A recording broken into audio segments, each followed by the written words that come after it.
Rainbow antibacterial Paints এর SBIT technology দেয়ালকে রাখে সুরক্ষিত বছরের পর বছর। স্বাগত নিউজ 24 দুপুর 12টার সংবাদের সঙ্গে আছি আমি তানিয়া হারুন। দেখছিলেন সংবাদ শিরোনাম, এবারে বিস্তারিত। অমিক্রনের থাবায় বিপর্যস্ত সারা বিশ্ব। এর সংক্রমণ বৃদ্ধি ইউরোপের স্বাস্থ্য ব্যবস্থাকে ধ্বংসের দ্বারপ্রান্তে ঠেলে দেবে বলে সতর্কবার্তা দিয়েছে বিশ্ব স্বাস্থ্য সংস্থা। বর্তমান সময়কে চরম সংকটপূর্ণ মুহূর্ত বলছে যুক্তরাষ্ট্র। তবে দেশটির কোনোভাবেই লকডাউন নীতিতে ফেরা উচিত নয় বলে মন্তব্য করছেন মার্কিন বিশেষজ্ঞরা। এদিকে মঙ্গলবার WHO অনুমোদন পেয়েছে নোভাভ্যাক্সের তৈরি ভ্যাকসিন নোভাভক্সিভিড। নিবিড় আমিনের ডেস্ক রিপোর্ট। ওমিক্রন সংক্রমণ নিয়ে আবারও আশঙ্কাজনক তথ্য দিল বিশ্ব স্বাস্থ্য সংস্থা। মঙ্গলবার ভিয়েনায় এক সংবাদ সম্মেলনে WHO ইউরোপীয় অঞ্চলের প্রধান হ্যান্স ক্লুক বলেন, খুব শিগগিরই আরও অনেক দেশে আধিপত্য বিস্তার করবে এই করোনা ভ্যারিয়েন্ট। রোগীতে ভরে উঠতে পারে ইউরোপের সব হাসপাতাল, হুমকির সম্মুখীন হতে পারে স্বাস্থ্য ব্যবস্থা সহ অন্যান্য গুরুত্বপূর্ণ সেবাগুলো। ওমিক্রন নিয়ে যেমনটা দেখছি, যদি একটি দেশ নিরাপদ না থাকে তাহলে বিশ্ব নিরাপদ থাকবে না। খুব শিগগিরই আরেকটা ঝড় আসতে দেখছি আমরা। ওমিক্রন ছড়িয়ে পড়ায় বিশ্বের বর্তমান পরিস্থিতিকে সংকটপূর্ণ বলে আখ্যা দিয়েছেন মার্কিন প্রেসিডেন্ট জো বাইডেন। টিকা না দেয়া ব্যক্তিদের জন্য সংক্রমণটি উদ্বেগজনক বলে জানিয়েছেন তিনি। তবে যুক্তরাষ্ট্রের আবার লকডাউন নীতিতে ফেরা উচিত নয় বলে মন্তব্য করেছেন জনস হপকিন্সের বিশেষজ্ঞ আমেশ আদালজা। ওমিক্রনের সংক্রমণ বৃদ্ধি পেলেও বড়দিনের আগে নতুন করোনা বিধিনিষেধ জারি করেননি ব্রিটিশ প্রধানমন্ত্রী বরিস জনসন। আর ফরাসি সরকারের মুখপাত্র গ্যাব্রিয়েল আত্তাল মঙ্গলবার জানিয়েছেন, ফ্রান্সে প্রতি 5 জন নতুন করোনা রোগীর মধ্যে একজন আক্রান্ত হচ্ছে অমিক্রনে। এদিকে মঙ্গলবার করোনার 10ম ভ্যাকসিন হিসেবে নোভাভ্যাক্সের তৈরি নোভ্যাক্সোভিডের অনুমোদন দিয়েছে WHO। এর আগে টিকাটির অনুমোদন দিয়েছিল ইউরোপীয় ইউনিয়ন। নিবিড় আমিন, নিউজ 24। ইউপি নির্বাচন ঘিরে সংঘাত সংঘর্ষ অব্যাহত আছে। এই নির্বাচনকে ঘিরে এই পর্যন্ত 84 জনের প্রাণহানি ঘটেছে, আহত হয়েছেন কয়েক হাজার মানুষ। এদিকে কুষ্টিয়ার স্বতন্ত্র প্রার্থীর উপর নৌকা প্রতীকের সমর্থকদের হামলা ঘটনার প্রতিবাদ জানাতে গিয়ে পুলিশের সাথে ঘণ্টাব্যাপী সংঘর্ষের ঘটনা ঘটেছে। এই সময় পুলিশ সহ বেশ কয়েকজন আহত হয়েছে। পুলিশ ও প্রত্যক্ষদর্শীরা জানিয়েছেন, স্বতন্ত্র প্রার্থীর উপর হামলার ঘটনার প্রতিবাদ জানাতে মঙ্গলবার কয়েক হাজার মানুষ কুষ্টিয়া চুয়াডাঙ্গা সড়ক বন্ধ করে দেয়। তাদের সরিয়ে দিতে গেলে পুলিশ র্যাবের সাথে সংঘর্ষ বাধে তাদের। পরে টিয়ার শেল নিক্ষেপ করে পুলিশ, তাদের ছত্রভঙ্গ করে দেয়।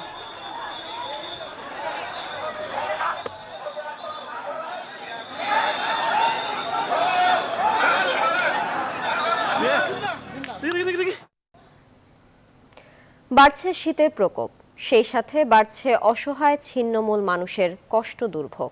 এখনো বেশিরভাগেরই মেলেনি শীতবস্ত্র। এমন অবস্থায় সরকার ও জনপ্রতিনিধিদের দিকে তাকিয়ে অসহায় ছিন্নমূল মানুষ। প্লাবন রহমানের রিপোর্টে বিস্তারিত। জ্বলছে বিজয়ের 50 বছর উদযাপনের আলো। দেশব্যাপী কোটি কোটি টাকার বাজেট বরাদ্দ, কিন্তু এসবের বিপরীতে ছিন্নমূল মানুষ এখনো রাস্তায়, শীতে কোণঠাসা। প্রতিবার শীত আসলেই ছিন্নমূল সবার মানুষের কষ্ট বেড়ে যায় বহুগুণ। রাত কাটে পর্যাপ্ত শীতবস্ত্র ছাড়াই, যাতে আক্ষেপ বাড়ে অসহায় মানুষদের। শীত অনেক বেশি পড়লে এই যে ছাউনের তলে আসি, তাও অনেক কাঁপে লাগে, অনেক ঠান্ডা লাগে। এখন কি করবো, নাই তো কিছু। শীত লাগে বেশি, কোনো উন্নতি হয় না। বয়সের টকবগে এই তরুণ, কিন্তু টাইফয়েড কেড়ে নিয়েছে স্বাভাবিক জীবন। শীতে জড়সড় হলেও দেখার যেন কেউ নেই।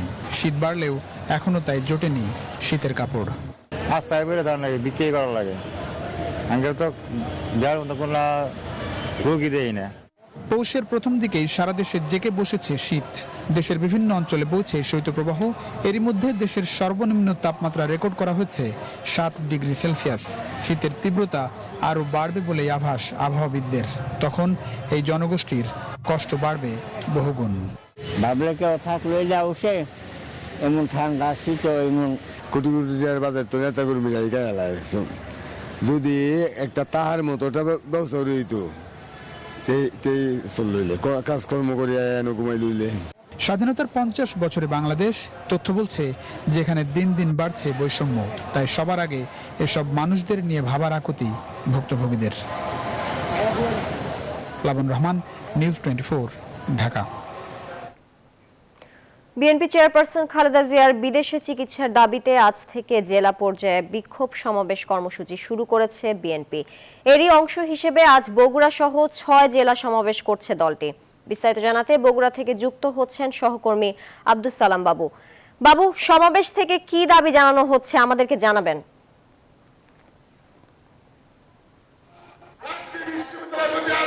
তানিয়া, সকাল 10:30টায় এই সমাবেশ শুরু হয়েছে এবং বেগম খালেদা জিয়ার সুচিকিৎসা বিদেশে নিয়ে যে এবং নিঃশর্ত মুক্তির দাবিতে এই সমাবেশ শুরু হয়েছে। জেলা বিএনপির আহ্বায়ক রেজাউল করিম বাদশার সভাপতিত্বে এই সমাবেশে প্রধান অতিথি হিসেবে উপস্থিত থাকবেন বিএনপির জাতীয় স্থায়ী কমিটির সদস্য বাবু বয়সচন্দ্র রায়। এখানে প্রধান বক্তা হিসেবে উপস্থিত হয়েছেন বিএনপি চেয়ারপারসনের উপদেষ্টা সাবেক এমপি হেলালুজ্জামান তালুকদার লালু।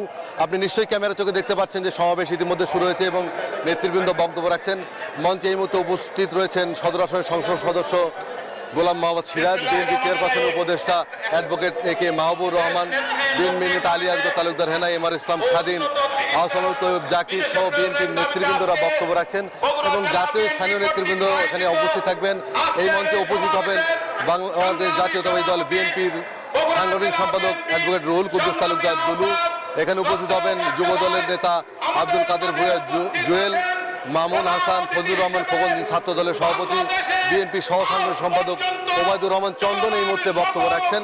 আপনি নিশ্চয়ই ক্যামেরার চোখে দেখতে পাচ্ছেন যে বিএনপির কেন্দ্রীয় কমিটির সহ সাংগঠনিক সম্পাদক ওবায়দুর রহমান চন্দন এখন মঞ্চে বক্তব্য রাখছেন। আরও নেতৃবৃন্দ আসবে কিছুক্ষণের মধ্যে। এই সমাবেশ স্থলে উপস্থিত হবেন আজকের অনুষ্ঠানের প্রধান অতিথি এবং সকাল থেকেই কিন্তু বিপুল সংখ্যক নেতাকর্মী এই সমাবেশ স্থলে উপস্থিত হয়েছেন।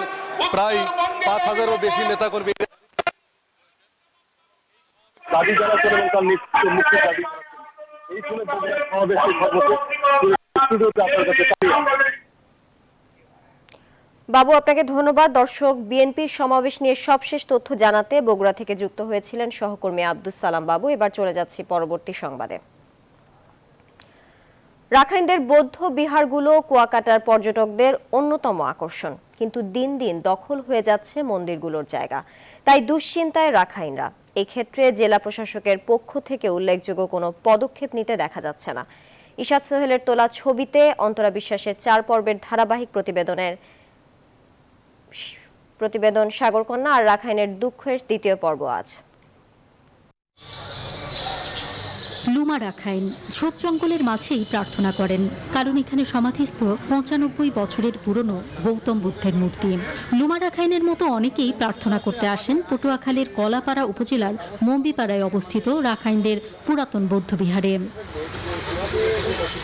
188 বছরের পুরনো এই মন্দির। 1965 সালে এখানে বন্যার পানি ওঠে। স্বয়ংকৃত বুদ্ধের মূর্তিটি অনেক ভারী হওয়ায় একে সরানো যায়নি। তখন এখানেই মূর্তিটিকে সমাধিস্থ করেন রাখাইনরা। মন্দিরের জমির পরিমাণ 99%। এরই মধ্যে অনেক জমি দখল হয়ে গেছে, বাকিটা দখল হবার পথে। এই জায়গা তো আমার সব দখলে, আমাকে দখলে পাইতে আসে না। ডিসি সাহেবের কাছেও গিয়েছি এবং আমাদের টিএনও সাহেব তার কাছেও গিয়েছি এবং কোর্ট থেকে 40 দিনের ভিতরে একটা রিপোর্ট দেওয়ার জন্য সিআইডি তদন্ত করেছিল। বন্যার সময় পুরাতন বৌদ্ধ মন্দিরের আরেকটি মূর্তি সরিয়ে কুয়াকাটার শ্রীমঙ্গল বৌদ্ধ বিহারে স্থাপন করা হয়, কিন্তু পাড় ভাঙায় সাগর ধীরে ধীরে এগিয়ে আসছে। তাই রাখাইনরা মন্দিরটিকে আগের জায়গায় নেওয়ার সুদূরবর্তী পরিকল্পনা করছেন। দখল হয়ে যাচ্ছে কলাপাড়ার মিষ্টিপাড়ার রাখাইন পল্লীর 100 বছরের পুরনো সীমা বৌদ্ধবিহারের জায়গাও। এখানে রয়েছে 70 মণ ওজনের 32 ফুট উঁচু গৌতম বুদ্ধের মূর্তি। মন্দিরের সামনে কয়েকটি দোকান ভাড়া দিয়েছিল মন্দির কর্তৃপক্ষ। এখন জায়গাটা প্রয়োজন, কিন্তু দখলদাররা জায়গা ছাড়ছেন না। এই দোকানকে বিগত 20 বছর আগে থেকে আমরা শুধুমাত্র মাটি ভাড়া ওদেরকে দিয়া ওদের কাছে করছে। আগে আমাকে ভাড়া দিত, সেটাও তারা অস্বীকার করে। পটুয়াখালীর জেলা প্রশাসক এ বিষয়ে কথা বলতে নারাজ। একটি মন্দির নিয়ে তদন্ত প্রতিবেদন জমা দিয়ে দায়সারাভাবে কাজ সেরেছেন। ওনার দায়িত্ব হচ্ছে রাষ্ট্রের পক্ষে সে ওই জেলার রক্ষণাবেক্ষণ এবং সবকিছু দেখাশোনা করা। এগুলো না করা মানে সে তার দায়িত্ব অবহেলা করছে, অন্যায় করা হচ্ছে রাখাইন জনগোষ্ঠীদের উপর। আদালতের দ্বারস্থ হওয়ার আগেই প্রশাসন সমস্যার সমাধান করবে, এই প্রত্যাশা রাখাইনদের। এই বৌদ্ধ বিহারগুলো কেবলমাত্র রাখাইনদের উপাসনা স্থলই নয়, এগুলো এক একটি পর্যটন কেন্দ্রও বটে। তাই কেবলমাত্র রাখাইনদের সমস্যা দূর করতেই নয়, পুরো পর্যটন শিল্পকে আরও বেশি উন্নত করতেও এই বিহারগুলোকে রক্ষণাবেক্ষণ করা খুবই জরুরি, এমনটি বলছেন বিশেষজ্ঞরা। অন্তরা বিশ্বাস, নিউজ 24, কুয়াকাটা। ফেলনা কাগজ আর ফেলনা নয়, ফেলে দেয়া পরিত্যক্ত আর টোকানো কাগজ থেকে তৈরি হচ্ছে নতুন বোর্ড কাগজ। বই, খাতা, কাভার, বাইন্ডিং, মিষ্টি সহ বিভিন্ন ধরনের খাবারের প্যাকেট তৈরি হচ্ছে এই বোর্ড দিয়ে। বগুড়ার চাহিদা মিটিয়ে এসব বোর্ড কাগজ যাচ্ছে বিভিন্ন জেলাতে। এই খাতে উদ্যোক্তা সৃষ্টির পাশাপাশি কর্মসংস্থান হয়েছে নারী পুরুষদের। বগুড়া থেকে আব্দুস সালাম বাবুর তথ্য ও চিত্রে ডেস্ক রিপোর্ট। ঢাকার একটি কারখানায় শ্রমিক ছিলেন বগুড়ার হাজী আব্দুল আওয়াল। সেই অভিজ্ঞতা কাজে লাগিয়ে 1983 সালে শ্রমিক থেকে উদ্যোক্তা হয়ে শহরের কারবালা মোড়ে নতুন বোর্ড তৈরির মেশিন স্থাপন করেন। এখন তিনি 3টি কারখানার মালিক, শতাধিক শ্রমিক তার কারখানায় কাজ করছেন। আমার অধীনে 3টে মিল, আর 3টে মিলে প্রায় 100 জন শ্রমিক কাজ করে। আর এগুলি ফেলে যাওয়া কাগজের থেকে আমরা বোর্ড বানাই। তার সাফল্য দেখে অনেকেই বোর্ড তৈরি শুরু করেছেন। সব মিলিয়ে বগুড়ায় 1 ডজনেরও বেশি কারখানা গড়ে উঠেছে। পুরাতন খবরের কাগজ, প্রেসপট্টির ছাট কাগজ, বাসাবাড়ি থেকে সংগ্রহিত পুরাতন বই, কাগজ ও ছিন্নমূল মানুষদের টুকানো কাগজ ক্রয় করেই তৈরি হচ্ছে বোর্ড কাগজ। এখানেই কাজ করে মনে করেন আমাদের 2 টাকা রোজগার করি, করে মনে করেন ছেলে মেয়ে লেখাপড়া শিখাই। আমি এখানে কাজ করে আমার ছেলে মেয়ে লেখাপড়া, আমার সংসার ভালোভাবে চলে। এখানে যেটুকু কামাই করি বউ চললে ভালো মতো খাই, বউ চলপ লেখাপড়া করতেছি। ফেলে দেয়া কাগজ থেকে তৈরি বোর্ড জেলার চাহিদা মিটিয়ে যাচ্ছে ঢাকা সহ বিভিন্ন জেলায়। ফেলে দেওয়া কাগজ থেকে আমরা বোর্ড তৈরি করি। এগুলো বোর্ড থেকে জুতোর কার্টুন, মিষ্টি কার্টুন, প্যাকেটের খাদ্য তৈরি হয় এবং বগুড়ার চাহিদা মেটানোর পরে ঢাকায় আমরা সেল করি, ঢাকায় এবং অন্য জেলায় দিয়ে দিই। উদ্যোক্তাদের বিভিন্নভাবে সহায়তা প্রদান করছে বিসিক। প্রশিক্ষণ ও আর্থিক সুবিধা দিয়ে তাদের এগিয়ে নিতে বিসিক কাজ করছে বলে জানান এই কর্মকর্তা। এই শিল্পের সাথে বগুড়া জেলার প্রায় 12টি কারখানা জড়িত, এর সাথে অনেক লোক কর্মসংস্থানে জড়িত আছে। তো তারা যদি আরও ভালো কিভাবে করে, তারাও যদি এই ধরনের কোনো সহযোগিতা আমাদের কাছে চায়, তা আমরা সবসময় এটা দেওয়ার জন্য প্রস্তুত আছি এবং আমরা এটা দিয়ে যাচ্ছি। বগুড়ায় গড়ে ওঠা বোর্ড কাগজ তৈরির কারখানায় কর্মসংস্থান হয়েছে নারী পুরুষদের। এতে সচ্ছলতা এসেছে তাদের পরিবারে। লাভজনক হওয়ায় অনেকেই আগ্রহী হচ্ছে এই কারখানা স্থাপনে। Desk report, news 24। দর্শক, গুলশানে উত্তর সিটি কর্পোরেশন আয়োজিত এক অনুষ্ঠানে বক্তব্য রাখছেন মেয়র আতিকুর রহমান। চলে যাচ্ছি সরাসরি সেখানে। ফুললি অক্সিজেন সহকারে কিন্তু আমরা সেটা পরিচালনা করছি। এখন অবশ্যই কোভিডের এখন যেহেতু কম, এটা এখন পেশেন্ট অনেক কম, কিন্তু এক সময় কিন্তু 1200 পেশেন্ট কিন্তু আমরা মোকাবেলা করেছি, একটি কমপ্লেনও কিন্তু কেউ দেয় নাই। That is the credit of Dhaka উত্তর সিটি কর্পোরেশনের। ইনশাআল্লাহ আমরা মনে করি আপনার সকল ধরনের সহযোগিতা আমরা চাই। বিভিন্ন জায়গায় আমরা দেখেছি যে যেখানেই যাই সেখানেই অনেক ধরনের আইনের জটিলতা আছে। মাননীয় মন্ত্রী, আপনাকে ধন্যবাদ। আপনাকে আমি যখনই ফোনে বিরক্ত করি না কেন, আপনি আমাকে কল ব্যাক করেন এবং আপনি আমাদের প্রবলেম সলভ করেন, এবং আশা করি আমাদের ভবিষ্যতে যেই ধরনের আইনি জটিলতা আছে অবশ্যই এগুলো আমরা আপনার মাধ্যমে ইনশাল্লাহ সমাধান করে একটি সুস্থ, একটি সচল, একটি আধুনিক ঢাকা করতে পারবো। এই প্রত্যয় রইল বিজয়ের এই মাসে। সবাই ভালো থাকবেন। জয় বাংলা, জয় বঙ্গবন্ধু, বাংলাদেশ চিরজীবী হোক। দর্শক, গুলশানে বক্তব্য রাখছিলেন মেয়র আতিকুর রহমান। সংবাদের এই পর্যায়ে এবার একটি বিরতি নিচ্ছি, সঙ্গেই থাকুন।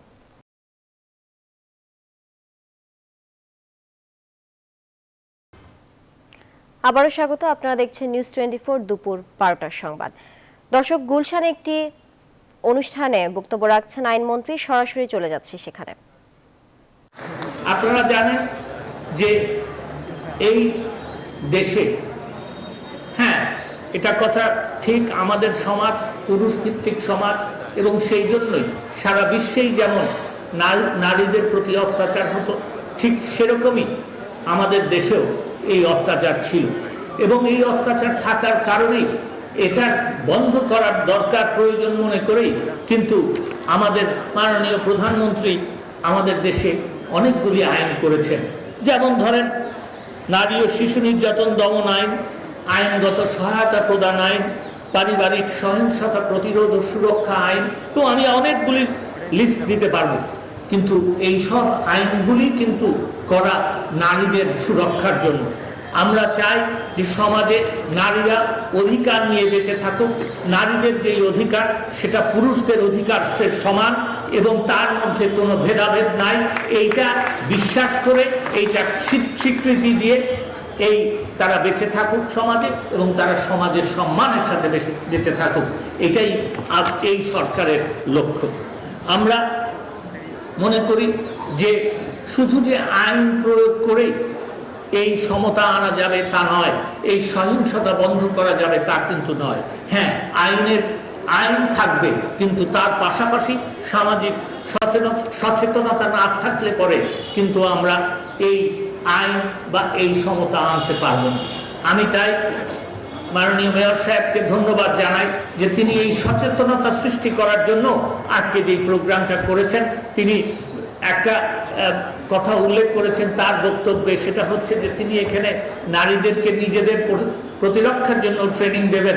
আমি তাকে সেই জন্য সাধুবাদ জানাই এবং আমি আশা করব যে আপনারা সকলেই এই ট্রেনিং নেবেন, কিন্তু এটাও আশা করব যে এই ট্রেনিং ইনশাল্লাহ আপনাদেরকে পুরুষদের বিরুদ্ধে কাজে লাগাতে হবে না বলে আমার বিশ্বাস। কারণ আমরাও এটা শিখে নিব যে শুধু যে ট্রেনিং নিয়েছেন তা নয়, আমরা শিখব নারীকে সম্মান করা, আমরা শিখব আমাদের মা, বোন, স্ত্রী, বন্ধুদের যারা নারী তাদেরকে সম্মান করা। তো আমি সেই বিশ্বাস রেখে আপনাদের এই উদ্যোগকে সাধুবাদ জানিয়ে আমার বক্তব্য শেষ করছি। আপনাদের এখানে আমাকে ডেকে আনার জন্য আপনাদেরকে ধন্যবাদ।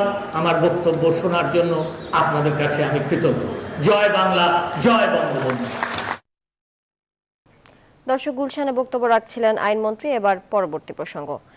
তীব্র পানির সংকটে ভুগছেন হাওরের প্রাণখ্যাত সুনামগঞ্জের তাহিরপুর উপজেলার সীমান্তবর্তী বড়গোপ টিলার বাসিন্দারা। এখানে 1 কলস পানি বিক্রি হয় 30 টাকায়, আর 35 লিটারের 1 ড্রাম পানির জন্য গুনতে হয় 150 টাকা। আর যাদের টাকা দিয়ে পানি কিনে নেওয়ার সামর্থ্য নেই তাদেরও ভোগান্তির শেষ নেই।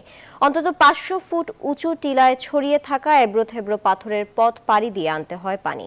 সুনামগঞ্জ প্রতিনিধি মোহাম্মদ বুরহান উদ্দিনের পাঠানো তথ্য ও ছবি নিয়ে ডেস্ক রিপোর্ট। তাহিরপুর উপজেলার ভারত সীমান্ত সংলগ্ন বড়গোপ টিলায় 43টি পরিবারে পানির জন্য হাহাকার চলছে। শুষ্ক মৌসুমে ঝর্ণায় পানি সরবরাহ কমে যাওয়ায় এই সংকট তৈরি হয়েছে। ফলে টিলার দরিদ্র বাসিন্দাদের পানি কিনে খেতে হচ্ছে। টিলা সংলগ্ন ভারত সীমান্তের মেঘালয় পাহাড়ের বাসিন্দাদের জন্য বৈদ্যুতিক মোটরের সাহায্যে পানির ব্যবস্থা করেছে ওই রাজ্যের সরকার। কিন্তু মেঘালয় ঘেঁষে বাংলাদেশ সীমান্তে অবস্থিত বড়গোপ টিলায় কয়েক যুগ ধরে এই অবস্থা থাকলেও টিলাবাসীর পানির সমস্যা সমাধানে কার্যকর কোনো উদ্যোগ নেয়নি সংশ্লিষ্টরা। পুরো টিলায় 1 টুকরো শাকসবজির বাগান নেই, গোসল কিংবা কাপড় ধুতে হয় সপ্তাহে 1 দিন, তাও জীবনের ঝুঁকি নিয়ে। আমরা পানির জন্য খুব সমস্যা। যদি সরকার থেকে যদি আমাদের জন্য যদি এই পানি যদি ব্যবস্থা করে যদি দেন তাহলে সরকার থেকে খুব উপকার হতো। আমরা মনে করুন 30 টাকা কলসি পানি কিনে আন্না কেমন লাগে। আমরা এই বারেক টিলার মধ্যে পানির খুবই কষ্ট। এই এলাকাত মনে করুন আমরা এলাকার যারা বড় লোক আছে এরা মনে করুন মোটর দিয়ে পানি আন্না পরে আমার কাছে 30 টাকা কলসি পেছে। আপনারা একটু আমার সরকারের কাছে আমরা এইটাই অনুরোধ, আমরা একটু পানি চাই এই বারেক টিলার ভিতরে। আমরা টিলার উপরে থাকি, আমরা এই নদীর মধ্যে গিয়া গোসল কাপড় ধোয়া ব্যবহার করার লাগে নদীর পানিটা। হেন থেকে পানি আন্না আয়রনের পানি সাইকে আমরা খাওয়া লাগে। আমরা 30 বছর ধরে টিলার উপরে থাকি এই পানির কষ্ট করতেছি। জনস্বাস্থ্য প্রকৌশলের নির্বাহী কর্মকর্তা আশ্বাস দিয়েছেন সমস্যার নিরসনে দ্রুত প্রয়োজনীয় ব্যবস্থা গ্রহণের। বারেকের টিলা এবং গুপ টিলা এলাকায় সেখানে সাধারণত গভীর নলকূপ করা যায় না, পাতুরি এলাকায় পাহাড়ের এলাকা হওয়ার জন্য। এইসব এলাকার পাহাড়ের পাদদেশে আমরা কিছু টিউবওয়েল করেছি, একটা অলরেডি ফাংশনাল আছে এবং আরও চাহিদার প্রেক্ষিতে আমরা খুব দ্রুতই 10 থেকে 15 দিনের মধ্যেই আরও টিউবওয়েল এখানে বসানোর ব্যবস্থা করব। স্থানীয়রা জানান বিভিন্ন কারণে দিন দিন খাবার অনুপযোগী হচ্ছে ঝর্ণার পানীয়। তবুও 500 ফুট উঁচু টিলা থেকে কলস মাথায় হেঁটে পানি সংগ্রহ অনেক ক্ষেত্রে কষ্টসাধ্য হয়ে পড়ে এলাকাবাসীর জন্য। Desk report, news 24। Dinajpur Haji Mohammad Danesh বিজ্ঞান ও প্রযুক্তি বিশ্ববিদ্যালয়ে সারাদিন ব্যাপী অনুষ্ঠিত হলো tech fest. Electrical and electronic engineering বিভাগের আয়োজনে ড্রোন ক্যামেরা সহ বিভিন্ন রোবোটিক প্রযুক্তির প্রদর্শনীর আয়োজন করা হয়। পাশাপাশি রোবটের মাধ্যমে শিক্ষার্থীদের নিয়ে ফুটবল প্রতিযোগিতার আয়োজন করা হয়। ফখরুল হাসান পলাশের তথ্য ও চিত্রে ডেস্ক রিপোর্ট। দিনাজপুর হাজী মোহাম্মদ দানিশ বিজ্ঞান ও প্রযুক্তি বিশ্ববিদ্যালয়ে এক ভিন্ন ধর্মী রোবোটিক গেম ও প্রদর্শনীর আয়োজন করা হয়। মঙ্গলবার দিনব্যাপী বিশ্ববিদ্যালয়ের টিএসসি ভবনে ইলেকট্রিক্যাল অ্যান্ড ইলেকট্রনিক ইঞ্জিনিয়ারিং বিভাগের আয়োজনে টেক ফেস্টের আয়োজন করা হয়। হাবিপ্রবির vice chancellor professor doctor M Kamruzzaman এই টেক ফেস্টের উদ্বোধন করেন। বিভিন্ন বিভাগের 25টি দল রোবটের মাধ্যমে ফুটবল প্রতিযোগিতা সহ বিভিন্ন খেলা ও রোবোটিক প্রদর্শনীতে অংশ নেয়। এমন একটি ব্যতিক্রম উৎসবে অংশ নিতে পেরে খুশি শিক্ষার্থীরা।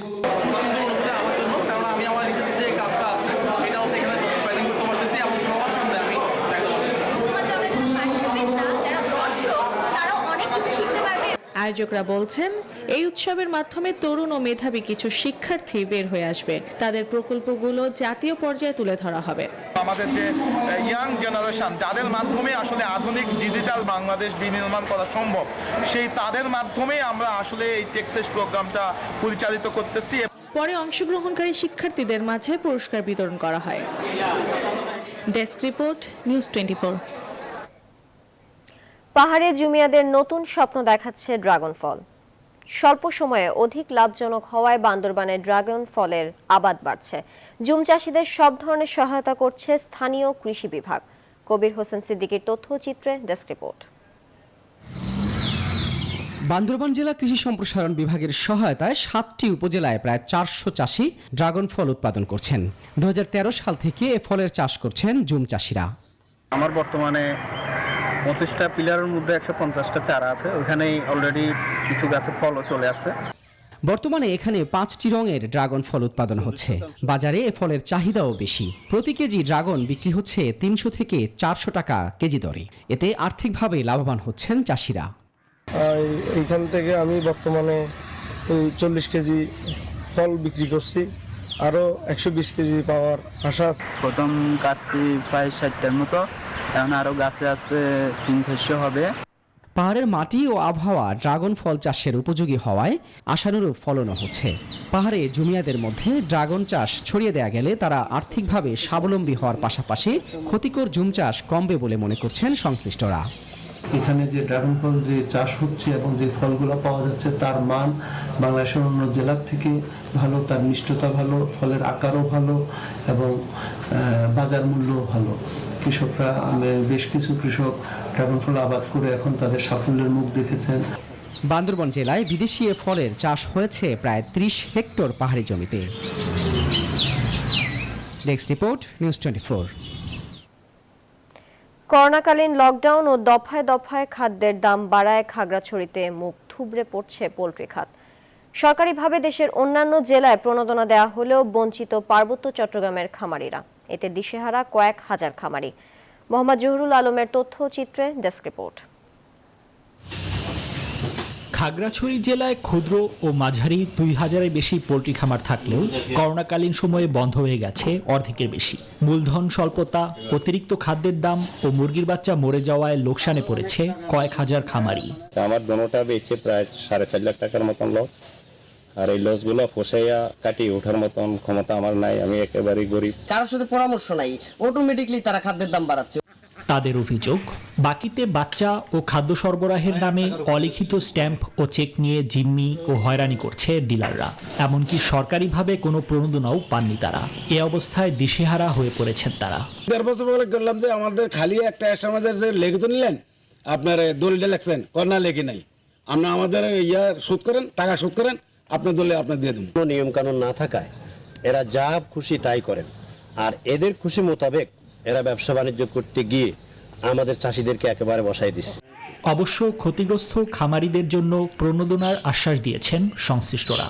3 পার্বত্য জেলার জন্য এলডিডিপি প্রকল্পের আদলে একটা প্রকল্প হচ্ছে, এটা মন্ত্রণালয় আমি জানি যে জমিরা ওখানে আছে। যদি হয়ে যায় এটা, তাহলে আমাদের এখানকার খামারিরা ওই প্রকল্প থেকে আশা করি হয়তো করোনাকালীন যে তারা যে ক্ষতিগ্রস্ত হয়েছে ওটার জন্য তারা প্রণোদনা পেতে পারে।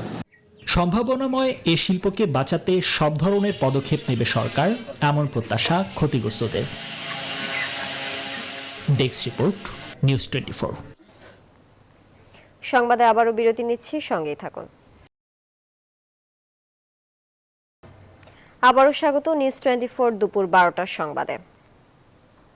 সাভারের বংশী নদী অবৈধ দখলমুক্ত করতে অভিযান শুরু করেছে পরিবেশ অধিদপ্তর। এ বিষয়ে বিস্তারিত জানাতে সাভার থেকে যুক্ত হচ্ছেন আমাদের সহকর্মী নাজমুল হুদা। নাজমুল, কি ধরনের স্থাপনা উচ্ছেদ করা হচ্ছে?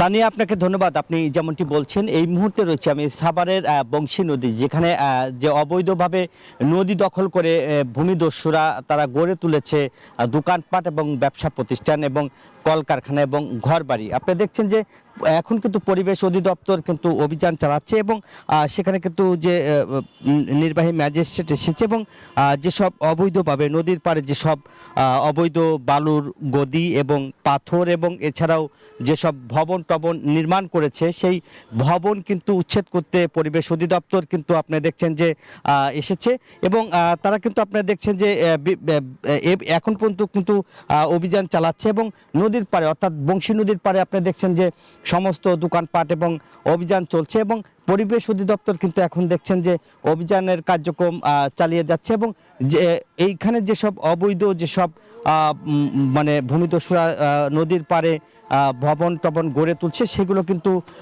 পরিবেশ অধিদপ্তর কিন্তু অভিযান চালাচ্ছে এবং দেখছেন যে সেখানে কিন্তু তারা পুলিশ মোতায়েন রয়েছে এবং কাজ করছে এবং তাদেরকে আসলে এই ভূমিদস্যুদেরকে বলা হচ্ছে কেন তারা নদী দখল করে কেন সেখানে ব্যবসা প্রতিষ্ঠান গড়ে উঠেছে এবং কলকারখানা করেছে সেগুলো কিন্তু তারা কাজ করছে এবং এখানে কিন্তু আপনার তাদেরকে কিন্তু জরিমানার আওতায় আনা হচ্ছে এবং অবৈধ যেসব ভবন আছে সেগুলো কিন্তু ভেঙে ফেলার জন্য কিন্তু তারা কাজ করছে এবং সেখানে কিন্তু দেখছেন যে পরিবেশ অধিদপ্তর কিন্তু এসেছে এবং তারা কাজ করছে।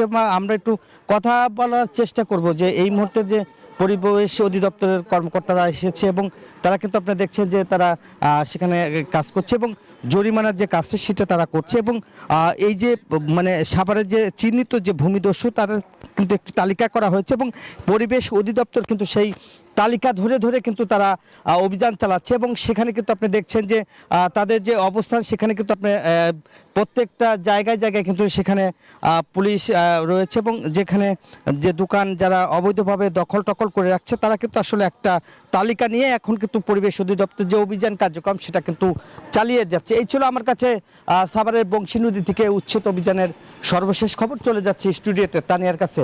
তানিয়া। নাজমুল, আপনাকে ধন্যবাদ। দর্শক, সাভারের বংশী নদী দখলের অভিযান নিয়ে সবশেষ তথ্য জানাতে যুক্ত হয়েছিলেন সহকর্মী নাজমুল হুদা। এবার থাকছে আন্তর্জাতিক প্রসঙ্গ। লিবিয়ার উপকূলে গেল সপ্তাহে 2টি নৌকাডুবির ঘটনায় 164 জনের মৃত্যু হয়েছে। মঙ্গলবার এই তথ্য দিয়েছে জাতিসংঘের অভিবাসন বিষয়ক সংস্থা। আন্তর্জাতিক অভিবাসন সংস্থার মুখপাত্রের বরাতে দ্য গার্ডিয়ান জানায়, শুক্রবার ভূমধ্য সাগরে একটি নৌকাডুবের খবর পায় IOM। এতে অন্তত 102 জনের মৃত্যু হয়। জীবিত উদ্ধার করে উপকূলে নিয়ে আসা হয় 8 জনকে। আর শনিবার দ্বিতীয় নৌকাডুবির ঘটনায় অন্তত 62টি মরদেহ উদ্ধার করে লিবিয়ার কোস্টগার্ড। একই দিনে আটক করা তৃতীয় নৌকায় অন্তত 210 জন শরণার্থীকে উদ্ধার করা হয়।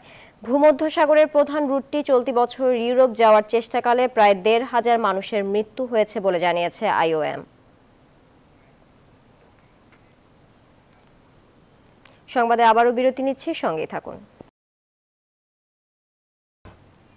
আবারও স্বাগত। আপনারা দেখছেন নিউজ 24 দুপুর 12টার সংবাদ। এবার থাকছে ক্লেমন খেলার সংবাদ। সাফ অনূর্ধ্ব 19 নারী চ্যাম্পিয়নশিপের ফাইনালে আজ বুধবার ভারতের বিপক্ষে মাঠে নামবে বাংলাদেশ। কমলাপুরের বীরশ্রেষ্ঠ সিপাহী মোস্তফা কামাল স্টেডিয়ামে ম্যাচ শুরু সন্ধ্যা 6টায়। শক্তিশালী ভারতের বিপক্ষে গ্রুপ পর্বে 1-0 জয় নিয়ে মাঠ ছেড়েছিল গোলাম রব্বানী ছোটনের দল। তবে ফাইনালে টুর্নামেন্টের অন্যতম শক্তিশালী দলটির বিপক্ষে কঠিন পরীক্ষা দিতে হবে স্বাগতিকদের। ফাইনালের আগে শেষ দিনের মতো মূল ভেন্যুতে অনুশীলন করেছে গোলাম রব্বানী ছোটনের শিষ্যরা। মূলত বল কন্ট্রোল ও পজিশনিং এর উপর এদিন শিষ্যদের কাজ করিয়েছেন কোচ। দলে নেই বড় কোনো ইনজুরির সমস্যা। ফাইনালে পরিকল্পনা মতো খেলে ট্রফি ধরে রাখার ব্যাপারে আত্মবিশ্বাসী গোলাম রব্বানী ছোটন। একটা ম্যাচ বাকি, সেটা হলো ফাইনাল।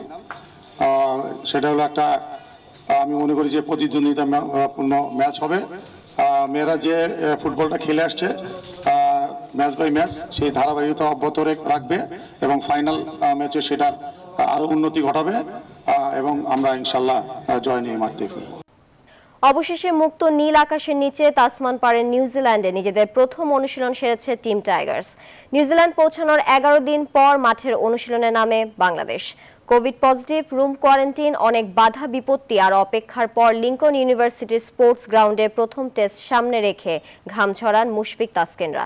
ক্রিকেটাররা নিজেদের সেরাটা দিতে ফিট, আর কোচ রাসেল ডমিঙ্গো আত্মবিশ্বাসী সেরা প্রস্তুতি নেয়ার বিষয়ে। বিস্তারিত প্রতিবেদনে। গেলবার 14 দিনের কোয়ারেন্টিন, এবারও ভাগ্য দেবীর ইচ্ছাতেই কিনা বেশ আগে তাসমান পাড়ের দেশটিতে পা দিয়ে অবশেষে মঙ্গলবার প্রথমবারের মতো অনুশীলনের সুযোগ পেল বাংলাদেশ। অপ্রত্যাশিত করোনা পজিটিভ রেজাল্ট, আবহাওয়ার বিরূপ আচরণ সবকিছু মিলিয়ে অবশেষে স্বস্তির নিঃশ্বাস ছাড়ল টিম বাংলাদেশ লিঙ্কন বিশ্ববিদ্যালয় মাঠে। দম বন্ধ করা কোয়ারেন্টিন শেষে বুক ভরে এবার নিঃশ্বাস নেওয়ার অপেক্ষার আক্ষেপ ঘুচল। শুরুতেই হোটেল রুমের 4 দেয়ালের বন্দি দশা কাটানোর প্রস্তুতি ওয়ার্ম আপ ফুটবল ম্যাচে। পুরো দল আবারও একসাথে, স্বস্তির পুরোটার যেন কেন্দ্র হয়ে উঠে এক সিরিজ বাদে আবারও দলের সঙ্গে নিউজিল্যান্ড সিরিজে যোগ দেওয়া টিম ডিরেক্টর খালেদ মাহমুদ সুজনকে ঘিরে। এরপর নেক্সট সেশনে বড্ড সিরিয়াস মুশফিক মোমিনুলরা। বেশ খানিকটা সময়ের পর ব্যাট বলের লড়াইয়ের প্রস্তুতিটা সারতে চেষ্টার কোনো কমতি করেনি বাংলার ব্যাটাররা। ঘরে মাঠে যেই ব্যাট হাসিনি খানিক আগে, এবার সেই ব্যাটের প্লেটে চড়া হাসির উপলক্ষ আনার চেষ্টা। জাতীয় দলের কোচ রাসেল ডোমিঙ্গো আশাবাদী খুব দ্রুতই টেস্ট ম্যাচের জন্য সেরা প্রস্তুতিটা নিয়ে রাখার। বেশ খানিকটা লম্বা সময় পর মাঠের অনুশীলনে ফিরেছি আমরা। 11 দিনের হোটেল কোয়ারেন্টাইনের অভিজ্ঞতা কারো জন্যই সুখকর ছিল না। খোলা আকাশের নিচে অবশেষে আসতে পেরে বেশ ভালো লাগছে। আশা করি প্রথম টেস্টের আগে নিজেদের প্রস্তুতিটা ভালোভাবেই সারতে পারবো আমরা। মেহেদি মিরাজ, তাইজুল নিজেদের মাসল মেমোরিকে সানিয়েছে নেটে লম্বা সময় ধরে। তাদের সাথে বল করেছেন পেসাররা শর্ট রান আপ নিয়ে। বাদ যায়নি বল ছোঁয়ার দিয়ে ব্যাটসম্যানদের ঘাম ঝরানোর চেষ্টাও। আক্ষেপের পালা শেষ, মাঠের লড়াইয়ের প্রস্তুতিটা টাইগারদের হোক সর্বোচ্চ। সেটাই এখন চাওয়া ক্রিকেট বোর্ড, ক্রিকেটার থেকে শুরু করে লক্ষ কোটি টাইগার প্রেমীদের। তামিমুর রহমান, নিউজ 24। এখন এই পর্যন্তই। সঙ্গে থাকার জন্য ধন্যবাদ সবাইকে।